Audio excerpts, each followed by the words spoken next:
For the Life of the World is a production of the Yale Center for Faith and Culture. Visit us online at faith.yale.edu. This episode was made possible in part by the generous support of the Tyndale House Foundation. For more information, visit tyndale.foundation. Martin Luther King has wonderful things to say about the dignity that community comes to realize that it has and that Black individuals come to realize that they have as they're working together, right? As they're challenging racist laws, as they're challenging the social norms of the segregated South. It would be too much of an abbreviation to say what they're realizing is that they have some sort of nobility of spirit. The dignity that they're realizing is dignity that's manifesting in struggle, right? It's manifesting over time in performance as they're marching together, as they're chanting together, as they're singing together. That is what dignity looks like at its richest by attending to the Black experience, where the interlocking structures of domination run so deep and are so formative. The challenge is really stark. One response, particularly in this sort of theological context, is to say this is where the riches of secular reason are exhausted, that only something like faith and hope and love is an appropriate response to finding oneself in this kind of situation. It's the only thing that can fuel struggle, that can fuel dignity. This is For the Life of the World, a podcast about seeking and living a life worthy of our humanity. I'm Evan Rosa with the Yale Center for Faith and Culture. Some of the most important and most vexing conversations about morality, justice, and what it means to flourish come down to a word: dignity. To speak of human dignity usually means we're speaking to some inherent, essential aspect of every human being, a set of inalienable rights afforded to an individual on the sole grounds that they are members of the human community, members of the species, Homo sapiens sapiens. But where does that dignity come from? What about us is so dignified anyway? What exactly makes us valuable? Here, the answers abound. But in theological circles, it usually doesn't take too long before we locate human dignity in the image of God. For God to create us in God's image and likeness, that surely suggests a precious value and sacred core to every human life. But what if that account leaves something out? What if it's missing something? What if it's merely two-dimensional? That is to say, it's true enough as it is, but it doesn't capture the fullness of dignity. Well, our guest today answers that only Black dignity, a dignity born in and from struggle against domination, can provide that third dimension of richness, color, joy, and love to our understanding of human dignity. Vincent Lloyd is Associate Professor of Theology and Religious Studies and Director of the Center for Political Theology at Villanova University. He's written widely on race and theology, reflecting on the political and ethical dimensions of the Black experience, the history of anti-Blackness, and most recently, the moral vocabulary of Black struggle against domination. His latest book is Black Dignity. And for him, the primal scene of domination and slavery inevitably produces struggle. It must, because domination is the idolatrous effort of one to exert control over the will of the other. Domination, the idolatrous effort of one to exert control over the will of the other. And we are compelled as free beings to realize and always live that freedom. So, the struggle produces dignity, and that dignity declared and acted and performed and practiced and sung and chanted and screamed and whispered. When it's enacted by all human beings against various and sundry forms of domination, it leads to joy and love. Today on the show, Vincent and I discuss his new book, taking a fresh look at some primal human realities. We start with what struggle against domination is, especially how it's expressed in the Black experience, in Black life. We entertain the feeling of struggle psychologically and culturally. Think about the ugly and vicious temptation to idolatry that seeking domination and mastery over others entails. How the humanity of both the master and the slave are lost or found. How struggle produces dignity, and an understanding of the debate between seeing dignity as purely intrinsic as opposed to performative. And we close by thinking about how the Black struggle for dignity can inform all of us about what it means to actualize our humanity and embrace the power our freedom entails, culminating in joy and love. Thanks for listening today.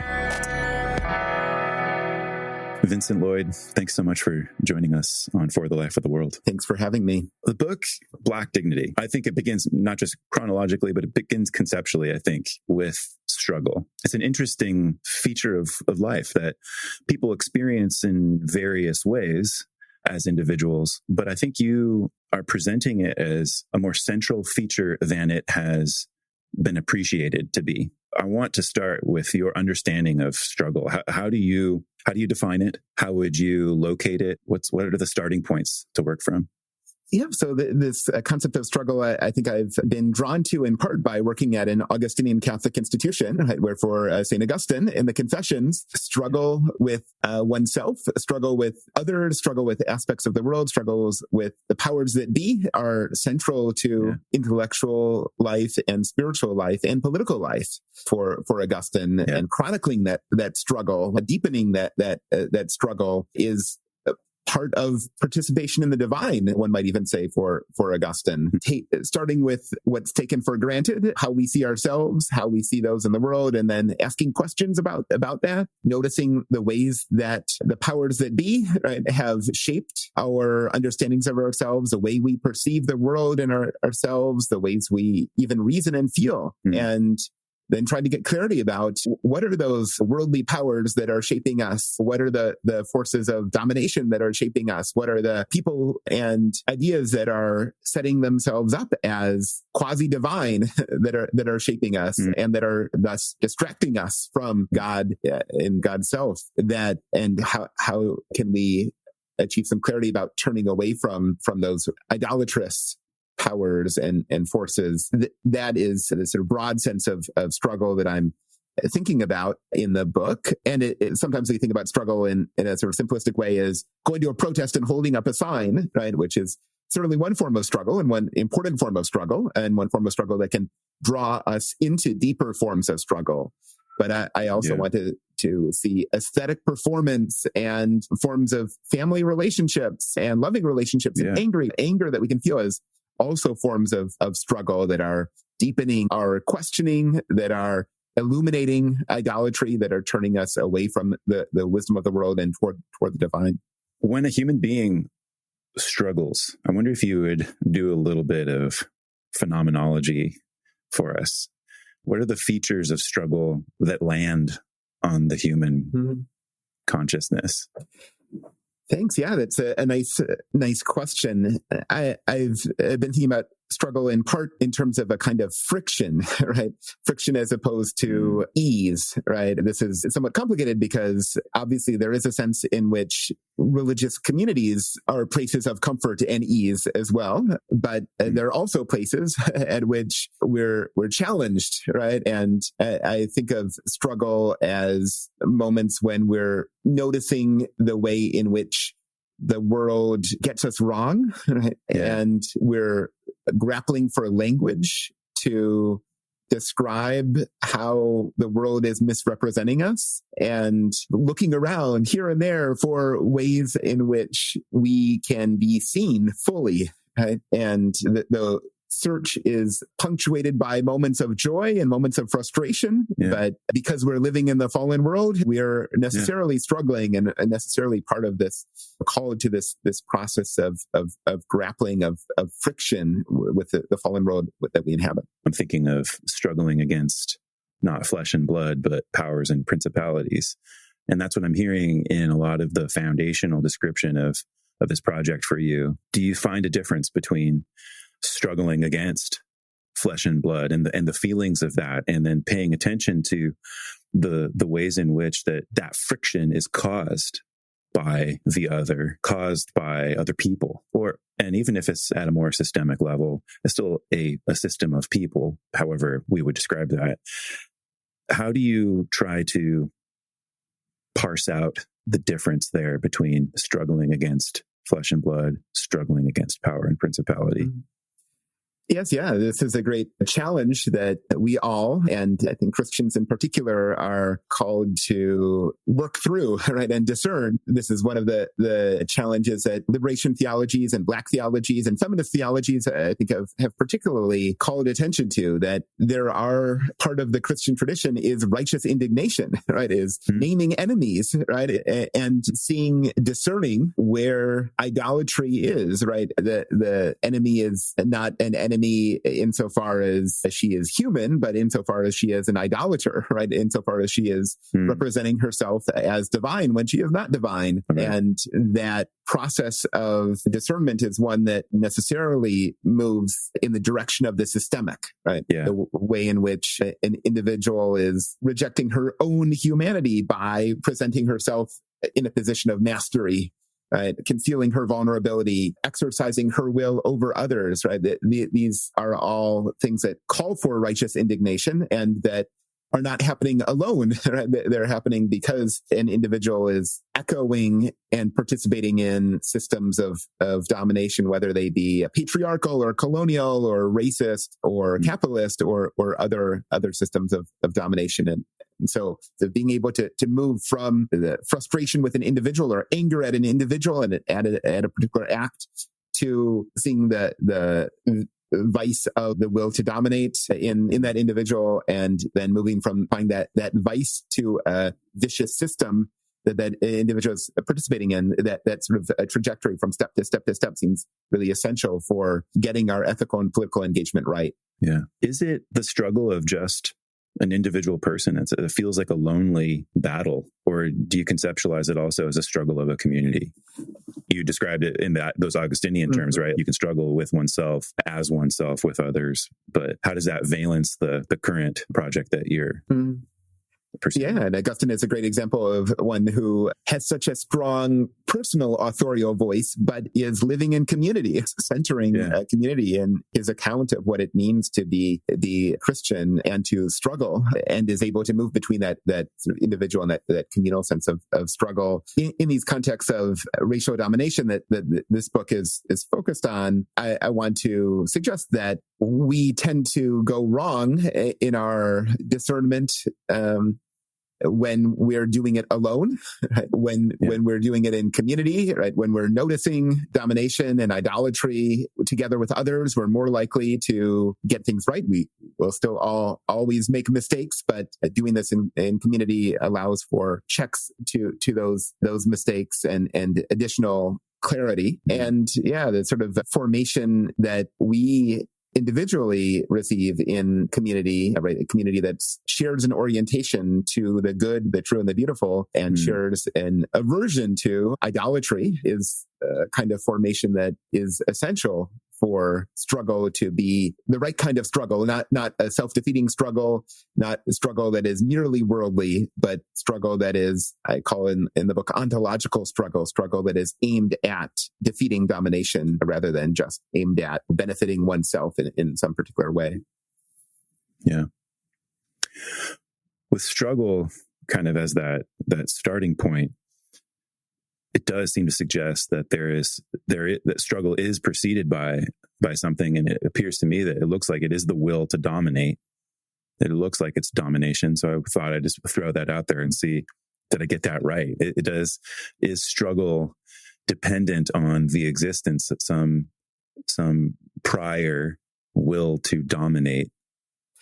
Yes, yeah. And this is a feature of the world, right? This is what makes the world fallen, that individuals on their own and collectively have a will to dominate, which is closely associated with idolatry, right? That treating an object as God is bad, treating a human as God is particularly bad, right? There's something that we ought to be especially worried about.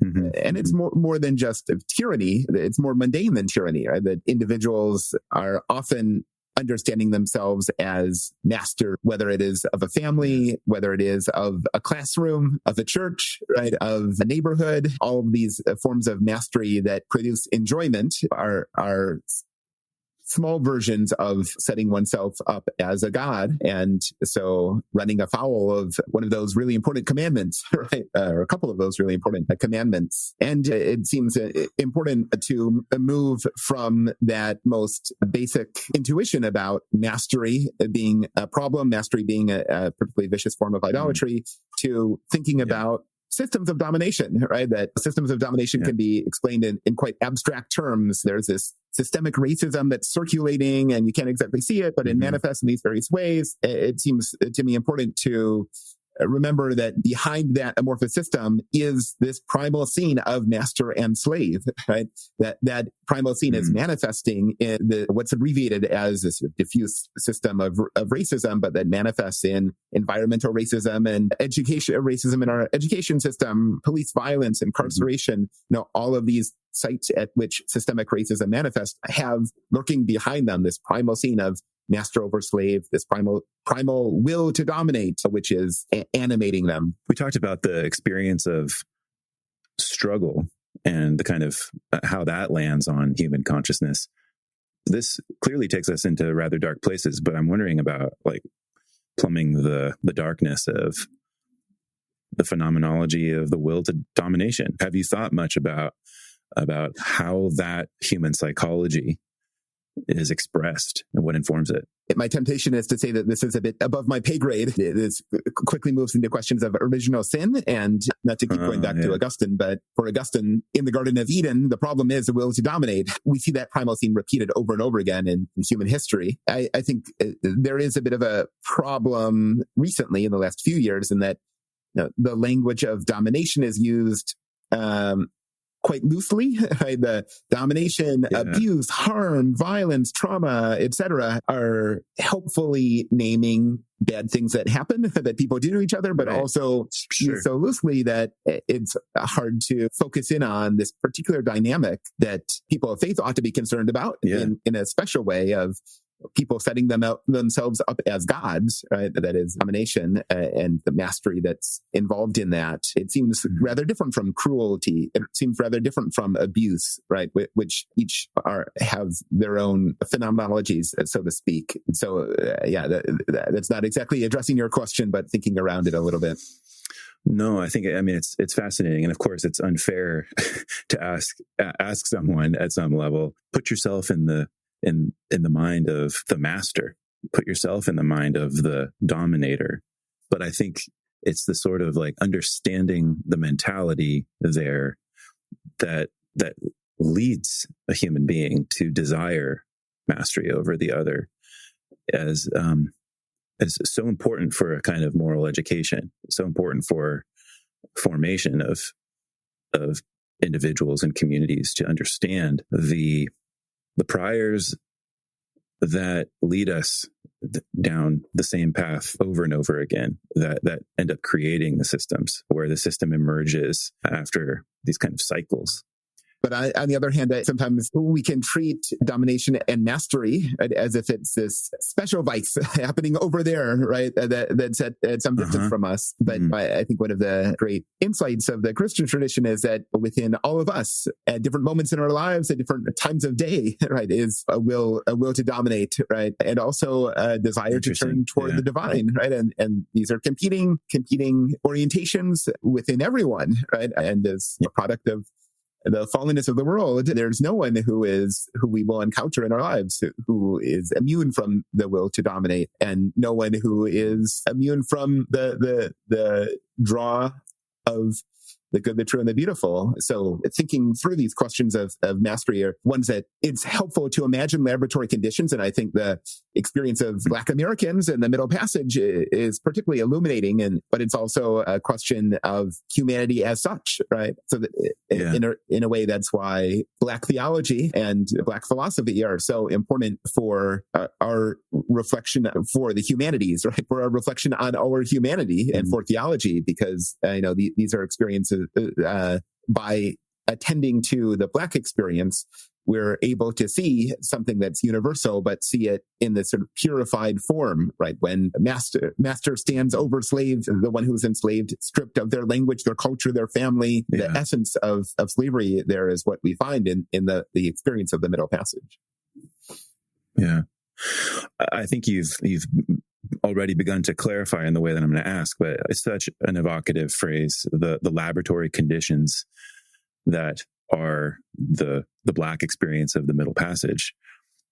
I wonder if you could just say a little bit more about that. I think you've already begun down that path in your response just now, but give us a little bit more about how that is informing Black philosophy, Black theology, and how it should inform an individual's understanding of racial realities. Sure. And I think this is a particular insight of racial justice movements in the last few years that have turned to the experience of enslavement as something that is not purely past, right? That the experience of enslavement, decades and centuries of Black enslavement, created institutions and laws and habits and feelings and forms of reasoning and forms of imagining that persisted even after the legal end to slavery. And those forms of thinking and feeling and those institutions are still shaping our world today. So the racial justice movements of today, to speak about anti-Blackness today, requires speaking about the experience of enslavement, because it's still that experience that is fueling anti-Blackness. And what that experience looks like, one can find historical evidence to examine, but one can also conjure these really evocative images of what it meant for one to be a master and another to be enslaved, for one to be in a place of comfort, right, and privilege, exercising his will arbitrarily over another, and that other person to not just be a different color, but to have been stripped of family ties, have been stripped of language and culture. And because of that role in which both are cast, both master and slave are cast, humanity is lost, right? Both are voided of their humanity. And so meditating on that image seems like a really powerful starting point for reflection, not only on race today, but also on these broader questions of humanity and theology. Yeah, I mean, there's so much in this. I want to hone in on the generational, perhaps the generational cyclic nature of being born into and dying from these constant systems of Black struggle against domination. You point out in chapter 2 of the book, Black Rage, in reference to Audre Lorde's 1981 piece, The Uses of Anger, that anger is often attributed in the Christian tradition as a vice. And she's trying to make this subtle reversal, you say, a reversal which is quite simple. You say it's just based on locating the usefulness of anger from the perspective of those struggling against domination. And I thought I'd ask you to unpack this a little bit. Almost, how might you recommend to others the reading of that essay and what her point is there? Yes, yeah, and Audre Lorde is an important figure in this book who pops up in multiple places, and who I think is not appreciated enough in both philosophical and theological circles. Someone who's a very careful and deep thinker on questions not only of the emotions, but of what it means to be human and what it means to live together. This question of anger as vice actually came up. I was giving an earlier version of this chapter at Duke, and Hauerwas was in the audience and said, "But isn't anger a vice in the Christian tradition? What are we to do with that?" I can hear his voice saying that. And it's true, right? Anger is among the vices, but righteous indignation is also at the core of both the Hebrew Bible and New Testament narratives. Right? And I think this is that sort of paradox, right, of both anger on the side of the divine and anger running against the divine is a reminder of just how important noticing and attending to and reflecting on anger is, and the possibility that anger can lead us to the deepest questions, the matters of deepest import, if we think rightly, think carefully and collectively about what anger is about things of the world and our preferences and likes and dislikes and practicalities of navigating daily existence, or whether anger or some of our rage is occasioned by these deeper forces, by those who are trying to set themselves up as gods and who warrant righteous indignation. That seems like essential discernment work. Refreshing some of your expression of this in Lord, and her metaphor of symphony is just wonderful. And it really starts with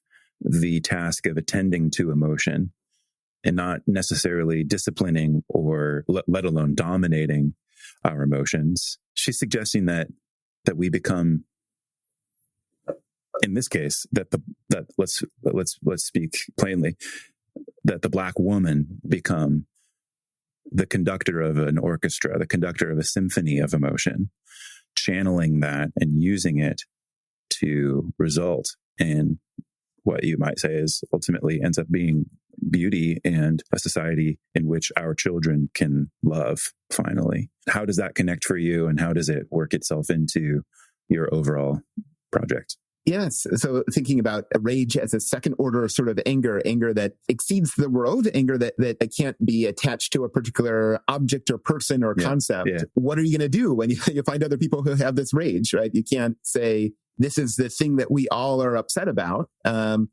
But you all have to air your rage near each other, right? In proximity to each other. And I think there, Audre Lorde and others like Sarah Ahmed, who are developing insights from Lorde and Maria Lugones, are encouraging us to, and as you say, noting the particular role of Black women in bringing together juxtaposed rage, right? Bringing together those who have rage without a language that fully expresses it, and seeing what happens, right?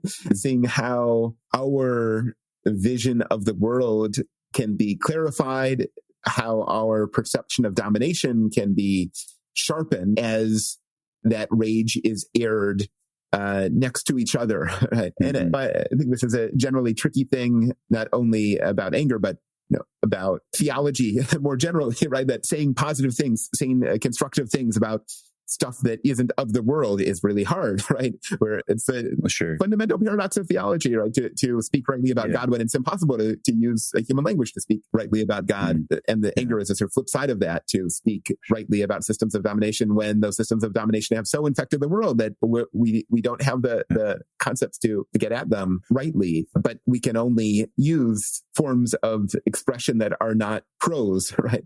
That are poetic, that are aesthetic, that are prayerful. And out of that organizing, out of that spiritual gathering comes an orientation to the divine, or an orientation against the false divine, that is idolatry. If you talk about the struggle against domination has an essential structure, this structure cannot be expressed in a list of premises and conclusions.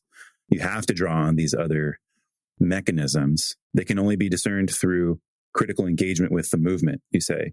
And in that critical engagement, it means like an experiential, has an experiential dimension to it. You can only scratch at the divine, or you can only scratch at the truth with certain phrases or aesthetic approaches. And we inevitably come up against the limitations of language so quickly. But I also hear the importance to you for speaking specifically, for adding some clarity and rigor to our understanding of domination. And I think this is the right step in our conversation to allow the word dignity to come in a whole lot more. And I feel like, well, I want to ask first how you would introduce this, because there is a tradition of thinking about human dignity that you are critically engaging. And how do you like to set this up? Let's make that step from domination and to struggle to dignity. So often when we think about a dignity, we have one of two intuitions. One, that dignity has to do with something like aristocracy, right? A nobleman has dignity, a judge has dignity, a bishop has dignity. Yeah, they're dignified, they're dignitaries. Exactly, yes. And there's a story that's told about how that concept of dignity got democratized, right? At a particular historical moment in modernity, that aristocratic sense of dignity now applied to everyone, right? We all, by nature of being human, have equal dignity. And some more cynical readers say Christians then got on the bandwagon and noticed that democratized sense of dignity and added some theological language language to it and said, yeah, that dignity comes about because God, divine is imaged in the human, and Christians have been talking about that for a long time. More charitable readers would say been an essential part of the Christian message, right? There's been democratizing since the days of the Gospels of that sense of dignity. In either case, that aristocratic sense of dignity or that democratized sense of dignity, I worry that we're only getting a kind of flat sense of dignity, maybe a two-dimensional rather than a three-dimensional sense of dignity. And that three-dimensional sense of dignity is one that is in motion, is performed, is something we do, not just who we are. And what we're doing when we're performing dignity is challenging domination, is struggling.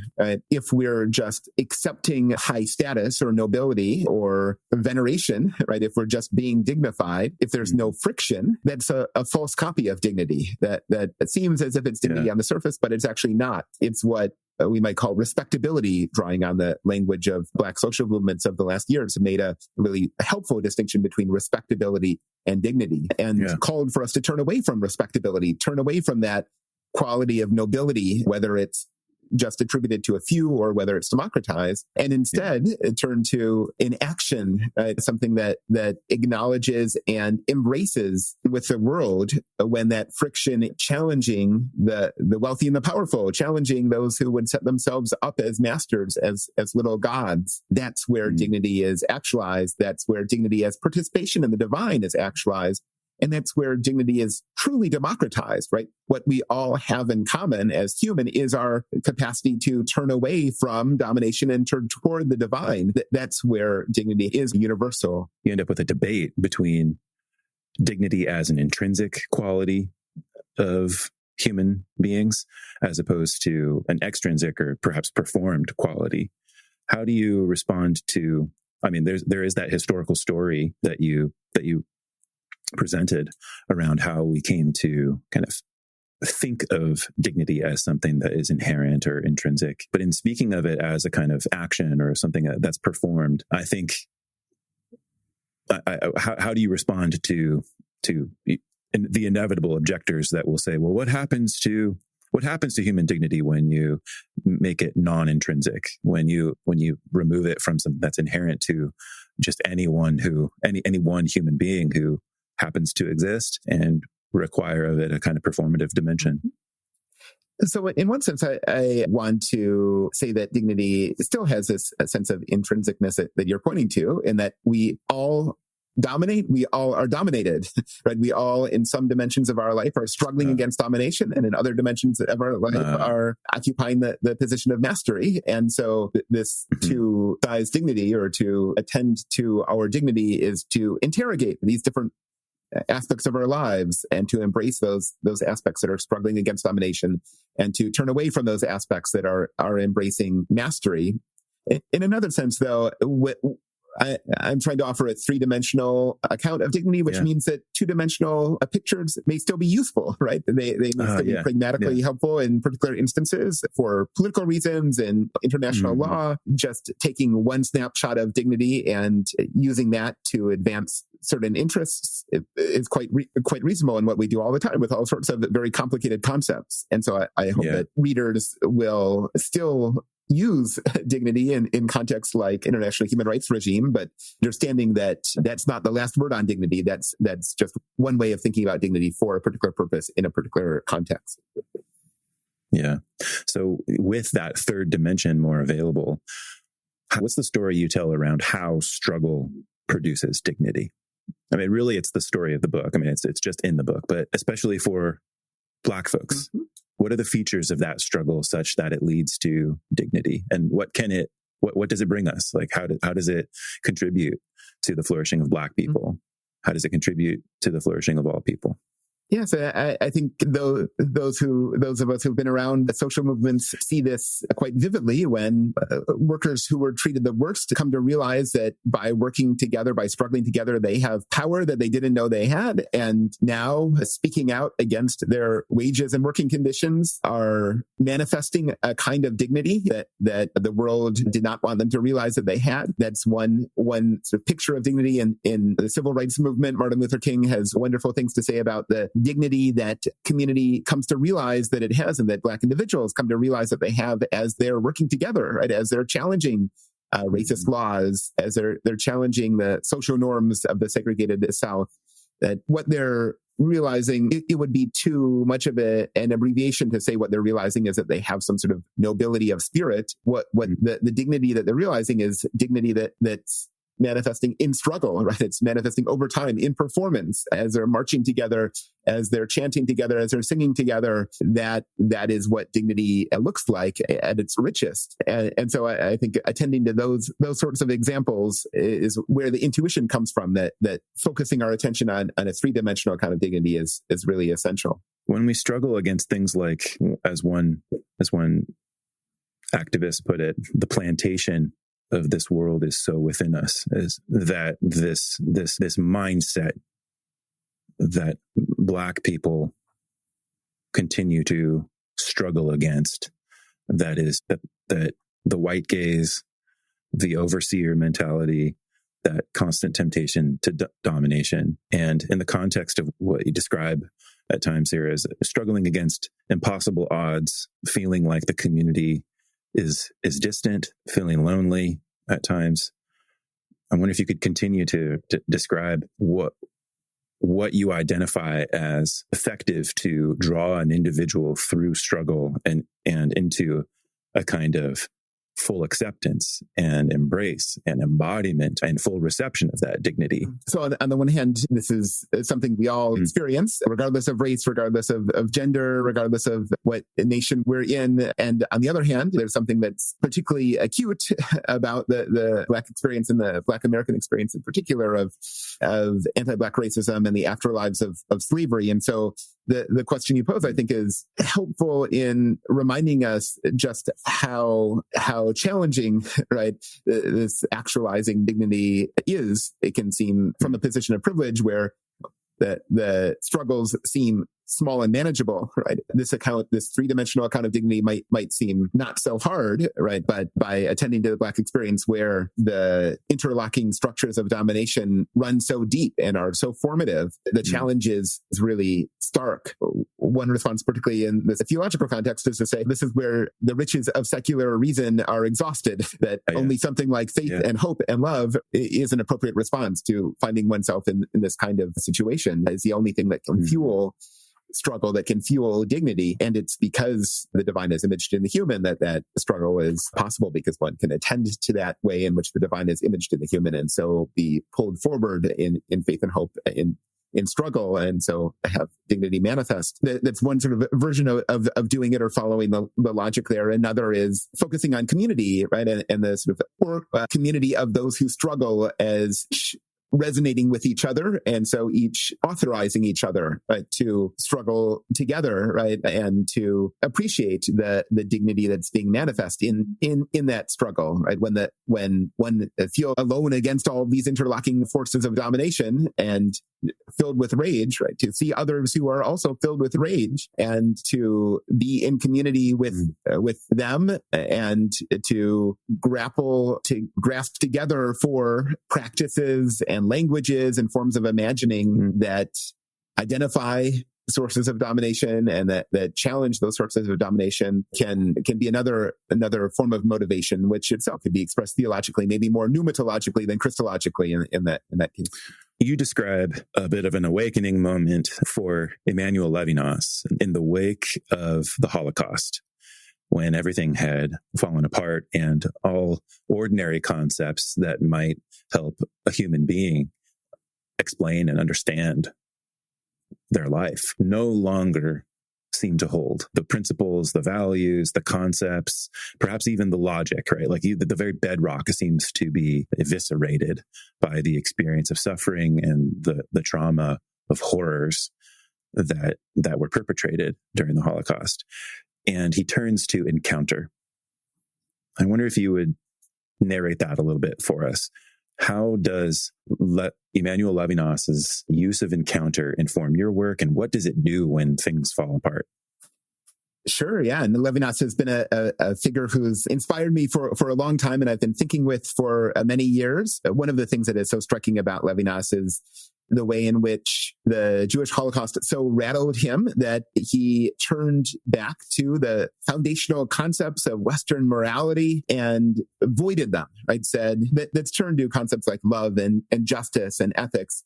And the content that we think they have can't be right because Western morality resulted in these millions of Jews and others being killed. So we have to find a new way to give them content. And for Levinas, that new way of giving them content was to tether them to this encounter with the other, seeing the face of the infinite, seeing the infinite shine through in the face of the other. And out of that primordial scene, right, grows new content that could flow into concepts like love, ethics, justice, and so on. And so it struck me that in the wake of the Middle Passage, right, in the wake of the experience of enslavement and of the afterlives of slavery, we ought to similarly worry that the moral language that we're familiar with in the US, in Europe, North America is fundamentally flawed, right? That concepts like love and anger and justice and even family, right, are getting things wrong and ought to be voided of their content. And we ought to start again in reconstructing them. But in this case, instead of starting with the encounter with the other, we ought to start routing our reconstruction through this primordial scene of master and slave, this scene of domination where a human is setting himself up as master over others, and then filling new content for these core concepts of Western morality and theology closely tethered to that experience of domination. If what we're starting with is this experience of mastery, that's something that we can work with, right? We can say, where in our world are we seeing mastery? Where in our world are we seeing those who are exercising the will to dominate? How can we get clarity on that experience of domination? How can we come up with tactics to counter it? So perhaps it's a fitting place to end with some discussion of Black joy and Black love, how that emerges from dignity. How does struggle and the dignity that is produced by struggle result in a Black joy and a Black love that is really a gift to the entire human race? Yeah, so often when we think about a struggle, again, we think about holding up a protest sign and hard work and frustration and maybe tears, maybe tear gas, right? The struggle can be something that's painful and difficult, but when we think about struggle in a more expansive sense, with aesthetic dimensions, as well as spiritual dimensions, as well as political dimensions, I think we can notice just how important the joy is to struggle, right? When we think of someone like Paul Robeson, right, who was both a political activist and a singer and performer, who produced music that was at once participating in political struggle, at once sorrowful, and at the same time also manifesting a deep joy in living, joy in engaging with others, joy in creation. Right? And so I think turning with this expansive understanding of struggle against domination to these examples of Black creation can be an inspiration for all to see how struggle can manifest in more than just the frustrations of protest, but also the power and the flourishing that takes place as people are coming into themselves, actualizing their humanity in the struggle against domination. Vincent, I'm so grateful for your time. I'm so grateful for your work. Thanks for talking to me about Black dignity. Thanks for having me.